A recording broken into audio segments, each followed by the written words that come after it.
Hi everybody, it's Mimi in the morning and it's September 7th and today we're here to talk about Beer Lovers Day. So happy Beer Lovers Day to any of you who like beer. I'm not much of a beer person. I do like Corona. What's your guys' favorite beer? But I always put a lemon in it instead of a lime. I don't know why, I just like that better. But if you have a favorite beer, tell us down below. Um, when I started doing this blog post today for National Beer Lovers Day, I thought, oh my god, there's gonna be some like pretty cool facts and stuff, and I didn't realize I'd be totally and utterly grossed out by the end of it. So anyway, um, whether you're gonna enjoy a glass of beer, a bottle of beer, make your own beer, maybe you brew your own beer or whatever, happy National Beer Day to you. Tell me your favorite kinds below. So I'm just gonna go over some of the facts about beer today. The first beer cans were created by the Gottfried Kruger Brewing Company in New Jersey in 1933. They signed an agreement with the American Can Company, who installed a temporary canning line, and they delivered 2,000 beer cans to consumers. The beer was 3.2% because that was all that was legally allowed at the time to be sold. In 1911, Schlitz invented brown bottle beer. The brown bottles beer coming now. The reason they do that is to keep the sun out, to keep the beer fresh.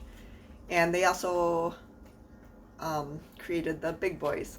If you hear a lot of noise, this is my co-host Missy. She's my little blind poodle. And I also have my little blind cat on my bed with me too. And every time I make a video, they just love to make all kinds of disgusting noises. So thank you, Missy. So anyway, what state do you guys think drinks more beer than anybody else? Me being from Wisconsin, I thought for sure it was Wisconsin because pretty much that's all they do here is drink. But actually, there's a couple different polls, and in one of the polls we found, North Dakota was the number one state with each resident drinking 43.6 gallons in the year 2013.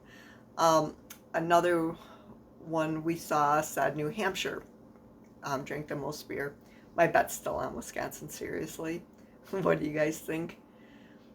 Um, a cheap Chinese beer called Snow is the world's largest beer sold by volume.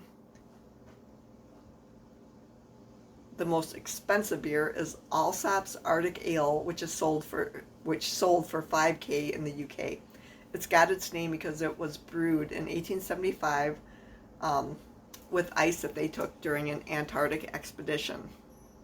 That's kind of interesting. So, in sad history, believe it or not, there was a beer flood.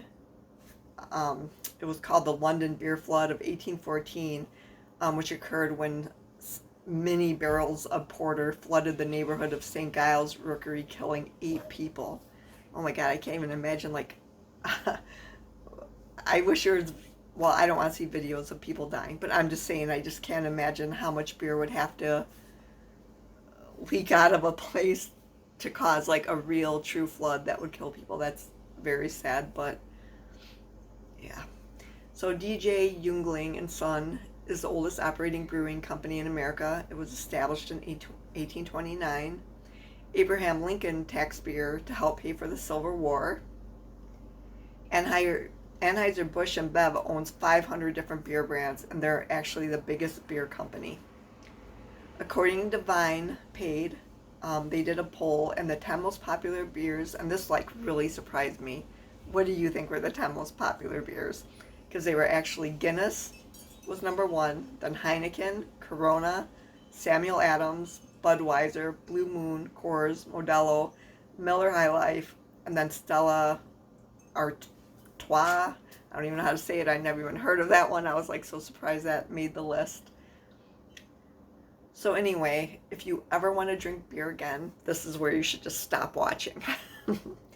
So I'm going to go over some really, really, truly strange and nasty, actually, beers that are and actually were created.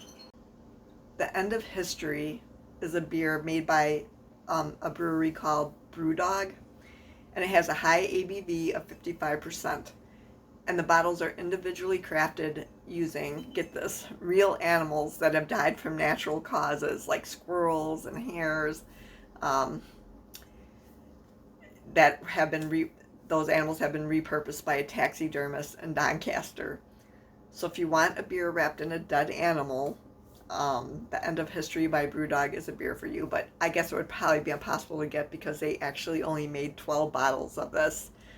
I wish I could have put a picture, but I couldn't find any public domain pictures of these beers. But just Google it. There's like a beer bottle inside of a dead animal, and that's what you drink. It's pretty disgusting.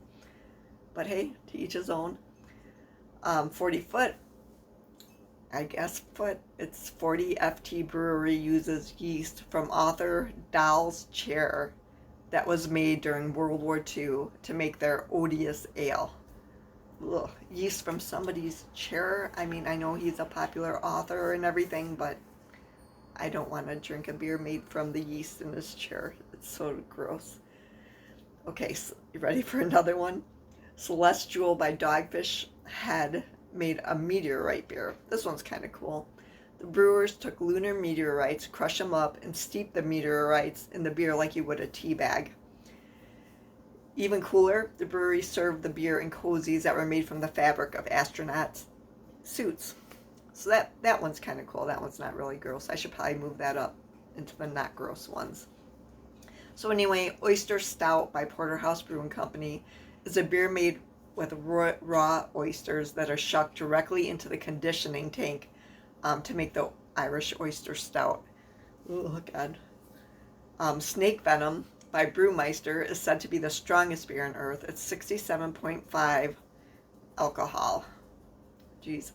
Over 50,000 gallons of pee, yep, I said pee, from Denmark's music festival in 2015 were collected and used to fertilize the malted barley that was being harvested and turned into Pilsner, the world's first beer made out of human pee. Pilsner. Speaking of human waste, San Diego-based Stone Brewing, being environmentally friendly and all, is keeping water usage down during a drought by using recycled wastewater to make their Full Circle IPA beer. It is treated and 100% safe, but I don't know. Do you guys feel safe drinking it? Even if it's safe, just the thought of it is gross, but I guess all water is really contaminated with waste if you think about it. So anyway, Oregon's Rogue Ales beer is actually made with the yeast of master brewer John Mayer's beard. It is said to give the beer a pineapple taste. Oh, God, I'm just sorry, but could you drink a beer that was made with the yeast from somebody's beard? I don't even care if it was frickin' Harry Styles' beard. I still think I could not drink a beer made from the yeast from it. So anyway, Twisted Pine's Ghost Face Killer uses 6 different kinds of hot peppers, the hottest peppers they can find, including the ghost pepper, to make what is considered the world's spiciest beer. Would you drink that on a bet? Are you ready for this one? Oh, and now the other one's making an appearance here, Squeaky. Say hi, Squeakies. They're all coming up to say hi. So anyway, Sheep Dung Smoked Whale Testicle Beer by Stedgy Brewery uses sheep dung smoked whale testicles while making their beer. They use 3 testicles per tank while brewing. No, thank you. Tell me below if you have had or tried any of these beers, or like what's the grossest beer you have tried or that you would consider trying. I'm really interested. Jurassic Saison by Fossil Fuels uses yeast DNA that was found in a 45 million euro piece of prehistoric fossilized amber to make their beer. Un Cuno Coro by St. Gallen Brewery is a beer made by fermenting coffee beans that the Thai elephants have pooped out. What do you think? Would you go for any of those beers? So there's many more gross ones. Those were like a couple of the ones that I picked. But anyway, I don't know if you're now rethinking Beer Lovers Day or not, but tell me your favorite beer below, and happy National Beer Lovers Day to you. Thanks for watching. Bye.